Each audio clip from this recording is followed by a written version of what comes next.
What does it take to make an electronic product reliable? Is it better design, better materials, better testing, cleaner assemblies, tighter process control? The truth is, reliability is never the result of just one thing. It's the result of thousands of decisions made by many people across the entire life of a product. For nearly 200 episodes, I've had the privilege of exploring those decisions with some of the most knowledgeable people in the electronics industry.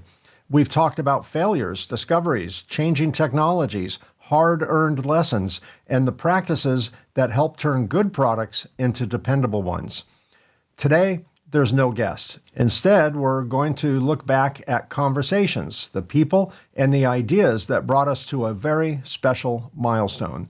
Welcome to episode 200 of Reliability Matters. I'm your host, Mike Konrad, and today's episode is going to be a little different. As I mentioned earlier, there's no guest joining me today. Instead, I'm taking a moment to pause, look back, and celebrate an important milestone, the 200th episode of the Reliability Matters podcast. 200 episodes! When I recorded the first episode, I wasn't thinking very far ahead. I certainly wasn't imagining what episode 200 would sound like. I simply wanted to create a place where people throughout the electronics industry could have honest, technically meaningful, and commercially unbiased conversations about reality. The idea behind the podcast was simple. Reliability is never the result of one decision. It isn't created by a single material, machine, test method, standard, or department. Reliability is the accumulated results of thousands of choices made through the life of a product. It begins with design. It continues through material selection, component sourcing, fabrication, assembly, cleaning, inspection, testing, environmental protection, packaging, transportation, installation, and field use.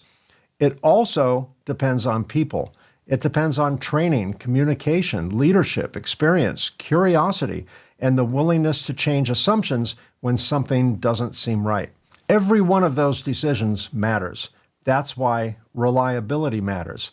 As I prepared for this episode, I looked back at the conversations we've had since episode 100. The range of subjects has been remarkable. We've discussed design for manufacturing, component selection, fabrication processes, laminate availability, advanced packaging, semiconductor supply chains, and the continuing effort to strengthen electronics manufacturing right here in North America.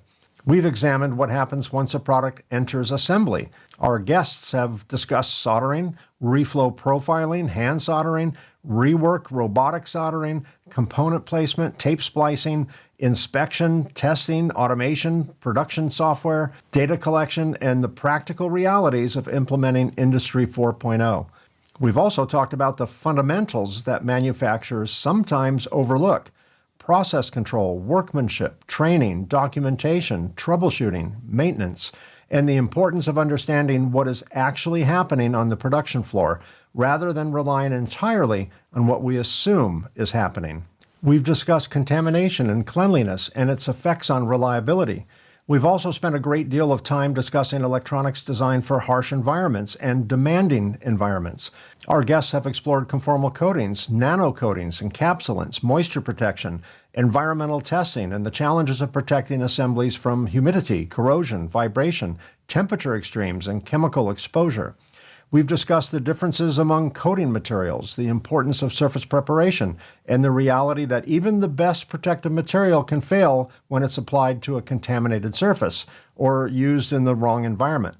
These discussions have taken us into automotive electronics, aerospace, defense, medical products, industrial controls, and other applications where failure can have serious consequences. Another recurring theme has been the role of inspection and testing. We've discussed automated optical inspection, X-ray inspection, artificial intelligence, counterfeit component detection, electrical testing, environmental testing, accelerated life testing, and failure analysis. We've asked difficult questions. Does a passing test mean a product is reliable? Are we testing the right things? Are we creating test conditions that represent the actual operating environment? Are we collecting data because it helps us make better decisions or simply because modern equipment allows us to collect it? Our guests have reminded us that inspection and testing are valuable tools, but they can't compensate for poor design or an unstable manufacturing process. You can't inspect reliability into a product after the important decisions have already been made.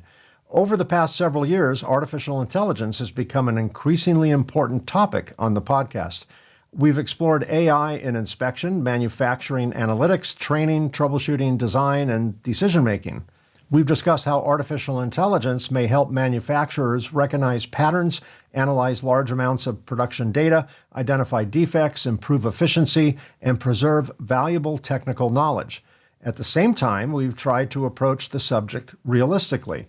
Artificial intelligence is a tool. It isn't a substitute for engineering judgment, process knowledge, or experience. A faster answer isn't necessarily a better answer, especially when the data behind it is incomplete or misunderstood. We've also explored technologies beyond traditional electronics manufacturing, including quantum computing, liquid metals, flexible electronics, wearable ESD monitoring, advanced materials, and other developments that may shape the future of our industry. Reliability extends well beyond the production line. We've discussed component shortages, counterfeit parts, trusted suppliers, material availability, sourcing decisions, domestic and overseas manufacturing, and the risks hidden throughout the global electronics supply chain. We've also examined cybersecurity, ransomware, network reliability, data protection, and the increasing dependence on manufacturing operations on connected systems. A product may be well designed and carefully manufactured, but still fail to reach the customer if the supply chain breaks down, critical information is compromised, or the factory itself is unable to operate. These subjects may not always be viewed as traditional reliability topics, but they absolutely affect whether a company can consistently deliver dependable products. Another important part of the podcast has been our focus on standards and education. We've talked with people involved in creating and maintaining industry standards. We've discussed how standards are developed, why they change, and why engineers and manufacturers should participate in that process. We've also explored different ways of teaching technical subjects. Training can't simply consist of presenting information and assuming it's being understood. Effective education requires context, examples, repetition, engagement, and opportunities to apply what has been learned. This leads to one of the biggest challenges facing the electronics industry today, the loss of institutional knowledge, the brain drain. Many of the people who helped build the modern electronics manufacturing industry are retiring or at least preparing to retire. When they leave, they take decades of practical experience with them. That experience often includes knowledge that was never written down. It includes the ability to recognize subtle process changes, interpret unusual defects, understand material behavior, and remember solutions to problems that may not have appeared for many years. Several of our guests have emphasized the importance of mentoring, documenting, teaching, and preserving this knowledge for the next generation. That mission is also an important part of Reliability Matters. Reliability isn't only technical. We've had conversations about hiring, leadership, mentoring, career sustainability, burnout, communication, and organizational culture. A company can purchase the best equipment, select the best materials, and implement sophisticated quality systems, but those investments won't produce reliable products if employees are afraid to report problems or if management rewards output while ignoring process discipline. Culture affects reliability. Leadership affects reliability. Communication affects reliability. The strongest reliability programs are usually found in organizations where people are encouraged to ask questions, challenge assumptions, share knowledge, and stop a process when something just doesn't look right. We've also examined the environmental impact of electronics manufacturing. Our guests have discussed more sustainable fabrication methods, environmentally responsible coatings, waste reduction, water conservation, chemical management, energy consumption, and the challenge of balancing environmental goals with performance and reliability requirements. Sustainability and reliability are closely connected. A product that fails prematurely must be repaired, replaced, transported, and sometimes discarded. Improving reliability is therefore one of the most effective ways to reduce the environmental impact of electronics. A reliable product lasts longer. A reliable process creates less scrap. A reliable manufacturing operation uses resources more efficiently. None of these conversations would have been possible without the guests who generously shared their time and knowledge. To every engineer, scientist, educator, consultant, designer, manufacturer, standards expert, and industry leader who has joined me on this podcast, thank you. Thank you for preparing for the conversation. Thank you for explaining complicated projects in ways others could understand. Thank you for sharing your successes. And perhaps most importantly, thank you for being willing to discuss the problems, failures, mistakes, and lessons that are often the most valuable parts of an engineering career. Some guests join me from offices, laboratories, classrooms, factories, conference centers, and trade show floors. Others join from home, sometimes separated by thousands of miles and several time zones. Regardless of where the conversation took place, each guest contributed something valuable to the growing library of information represented by these 200 episodes. I also want to thank you, the listeners and viewers. Some of you have been with the podcast since the earliest episodes. Others discovered the program through a particular guest or a technical subject and stayed for the conversations that followed. You've listened while commuting, traveling, working in laboratories, sitting in offices, or walking through manufacturing facilities. You've shared episodes with coworkers, students, customers, suppliers, and colleagues. You've sent questions, suggested guests, recommended topics, and offered encouragement.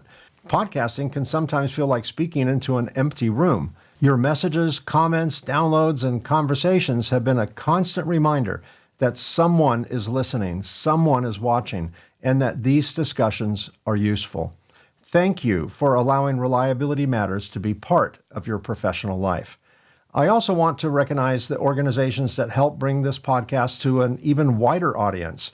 Thank you to the Printed Circuit Engineering Association, PCEA, which syndicates Reliability Matters at PCBchat.com. The PCEA has long supported education, communication, and professional development throughout the printed circuit engineering community.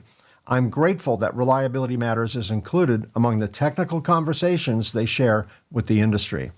I'd also like to thank Ascendo Reliability, which syndicates this program through reliability.fm.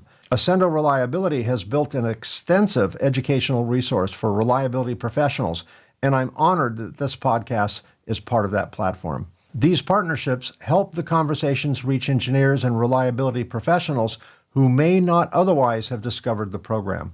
I'm extremely grateful for that support. From the beginning, I made the decision not to accept advertising or sponsorship for Reliability Matters. That decision was intentional. I wanted guests to speak openly and honestly without feeling an obligation to promote a particular product, company, or technology. The podcast is inspired by education, not advertising. That independence allows us to discuss advantages and disadvantages, successes and failures, and competing technical approaches without commercial pressure influencing the conversation. There's certainly nothing wrong with sponsored technical content when it's identified as such, but Reliability Matters was created to serve a different purpose. The goal is to provide conversations that are useful, credible, and focused on helping people build more reliable products. Reaching episode 200 is certainly worth celebrating, but this episode isn't intended to be a finish line. There are still countless subjects to explore. Electronic assemblies continue to become smaller, denser, more powerful, and more complex. Products are being placed into environments that demand longer life, greater performance, and higher reliability. New materials, components, manufacturing methods, inspection systems, and artificial intelligence tools are being introduced at an extraordinary pace. At the same time, many of the fundamental challenges remain unchanged. Understanding the process, controlling variation, selecting the right materials, keeping assemblies clean, protecting products from the environment, training people effectively, preserving knowledge, and remaining curious when the results don't match our expectations. The mission of Reliability Matters will continue to be bringing knowledgeable people together to examine these subjects openly, practically, and without unnecessary commercial influence. The goal isn't to provide every answer. The goal is to ask better questions, share useful experience, and help all of us think more carefully about the decisions that influence reliability. 200 episodes represents hundreds of hours of conversations, preparation, research, recording, editing, and production. But more importantly, they represent hundreds of hours of shared knowledge. Knowledge about materials, knowledge about processes, knowledge about failure, knowledge about people, and knowledge about what it takes to create products that customers can depend on. To every guest who has appeared on the program, thank you. To the Printed Circuit Engineering Association and PCB Chat, thank you. To Ascendo Reliability and Reliability.fm, thank you. And most importantly, to every person who has listened, watched, subscribed, commented, shared an episode, or recommended Reliability Matters to a colleague, thank you. I truly appreciate your support. I'm proud of the first 200 episodes, and I'm excited about the conversations still ahead. Until next time, remember that reliability isn't accidental. It's created by the decisions we make, the questions we ask, the processes we control, and the lessons we're willing to learn. Because in electronics manufacturing, reliability really does matter. I'm Mike Konrad. Thank you for joining me for episode 200 of Reliability Matters. I truly appreciate each and every one of you, and I'll see you again in 2 weeks for episode 201. Thanks for listening to the Reliability Matters podcast. Join us on the second and fourth Tuesday of each month for new episodes of Reliability Matters.